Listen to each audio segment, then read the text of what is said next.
Hello anh em, nay mình cẩu máy treo led cáp Viva nha anh em. Máy dầu xuống đại tu.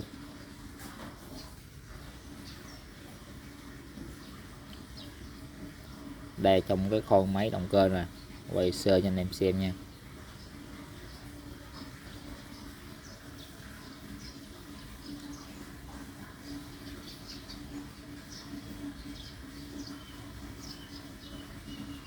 Đây còn mấy con đang gãi nha anh em. Về tiến hành tháo linh kiện trên xe nha.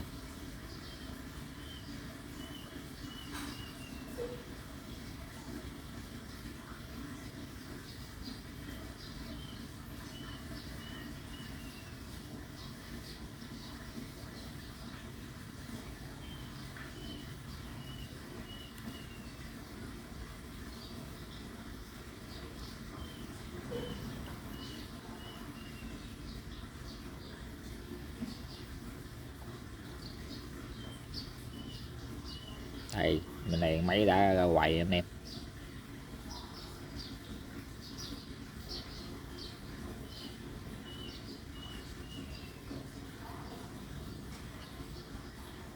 Quay sơ vòng cho anh em xem nha.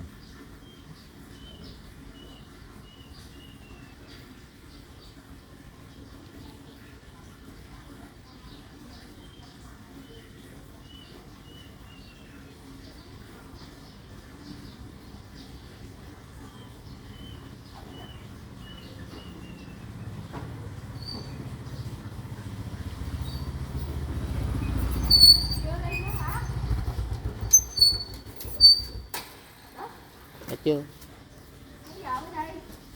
Chút nữa.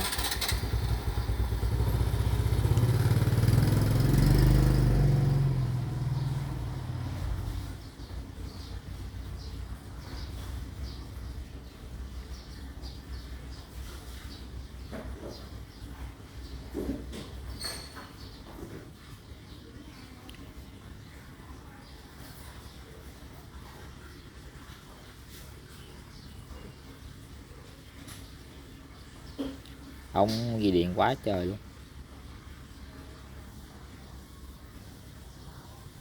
Đây cái này là đợi zero cam nữa nha anh em.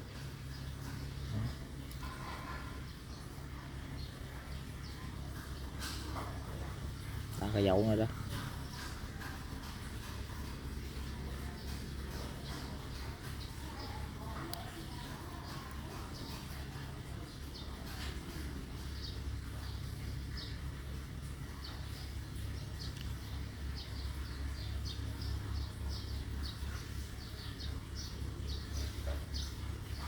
Đây cam lột nha anh em. Đó, lột hết một ổ ra.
Có lòng có gờ luôn nha anh em.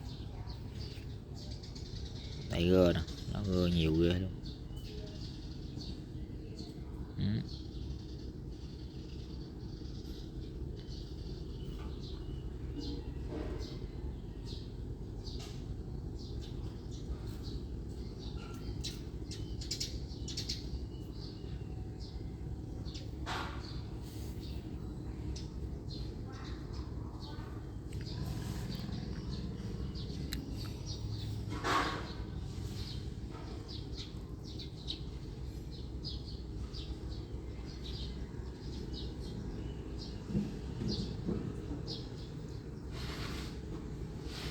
Nhớt nhau chạy quá trời.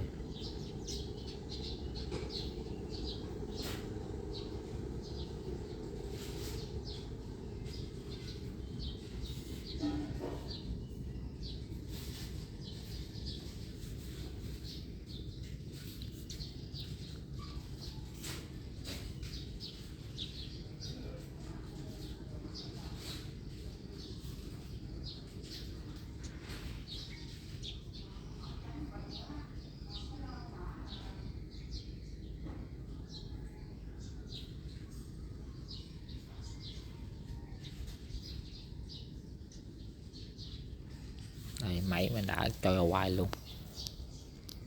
Cục đây giờ mình tháo gãi nha, dễ cho dễ.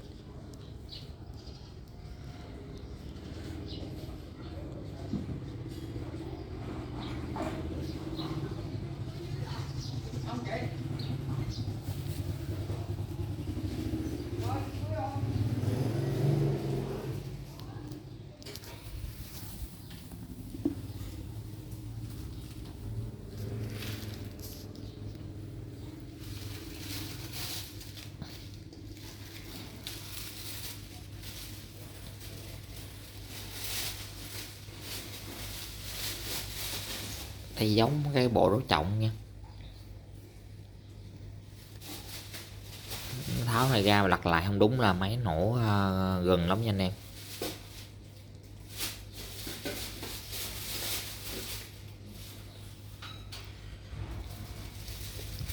Đinh bê tông nè, đó, đinh tông đầu nha, đây số 1.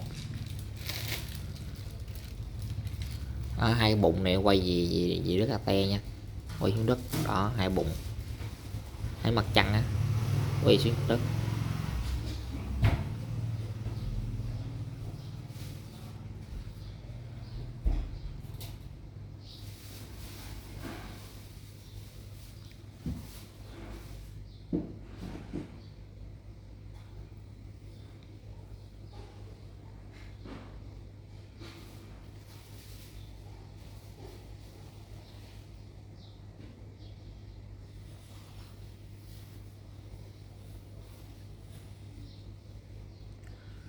Xong đồ này cho công đã xong hết nha anh em.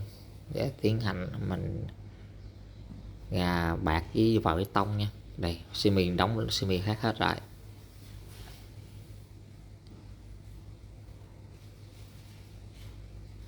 Nó bốn lòng xi mì nha. Đây 4 vỏ bê tông, tay bộ sắt măng, hay bộ thép nha. Nhà thầy miếng dên miếng cốt luôn đó. Đây miếng dên nè, thầy mới hết nè.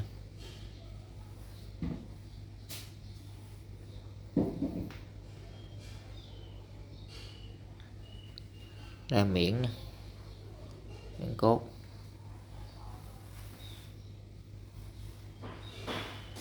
Đây bộ sắt măng này nha anh em.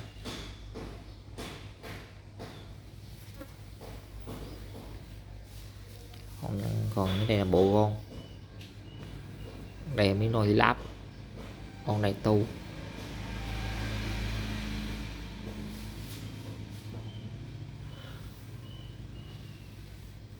Còn bả khốt này mình đi gà lại nha anh em.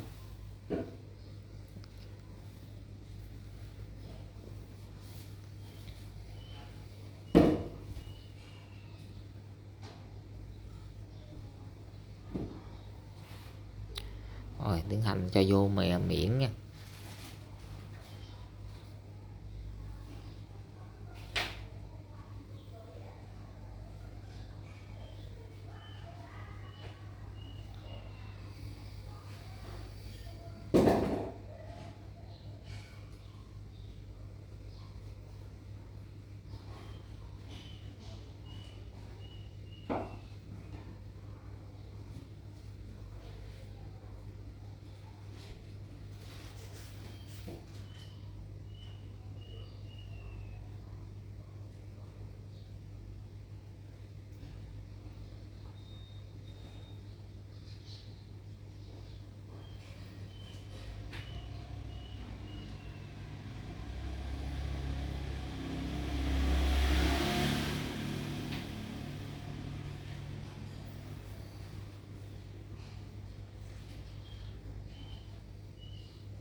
này 4 quả vô xong hết nha anh em. Theo tiến hành này vô rồi vô lòng nha, vô sức măng thì mình vô lòng. Đo và sức măng chuẩn vô.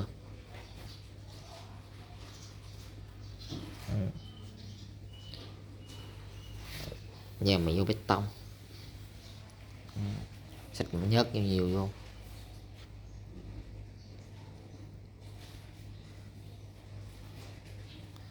Máy rồi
dấu này, đỉnh với tấm đầu cái dấu này.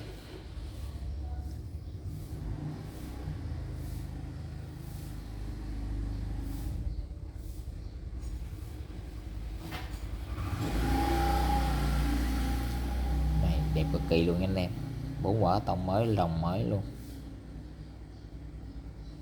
cho nó láp lên.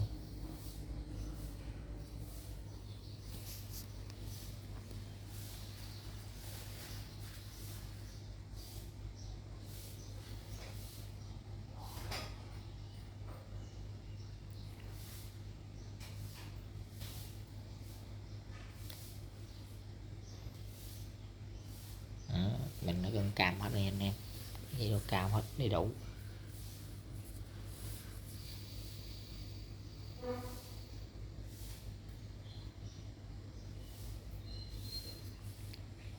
Rồi tiến hành cậu cái máy xuống với vô hộp số rồi vô bàn nha anh em. Đó, mình vô cái bàn thờ với hộp số luôn, xong rồi mình cho nó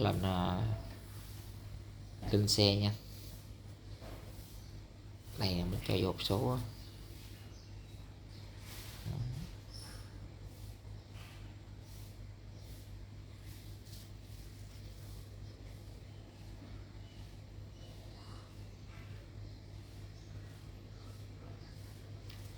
Rồi đã vô trong rồi anh em, để cho xe vô trong mà máy vô trong luôn nha.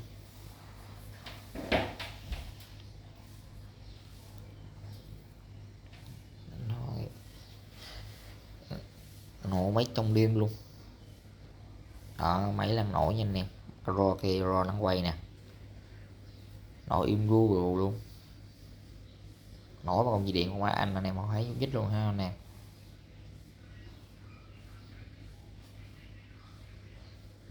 Giờ nổ khoảng 2 ngày kiểm tra nhớt ngào nước nữa ra giao xe.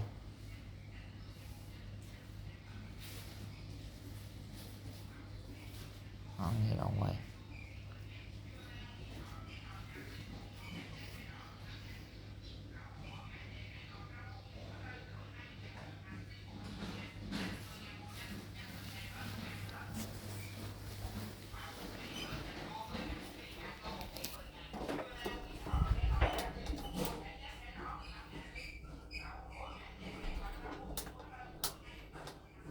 Đó, máy đang nổ luôn.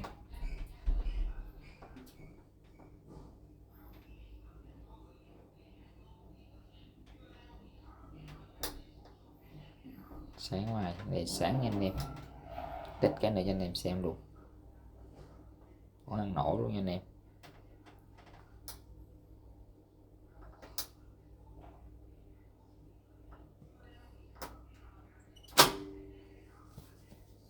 Đó, video đang quay ha, cái bơm điện lực.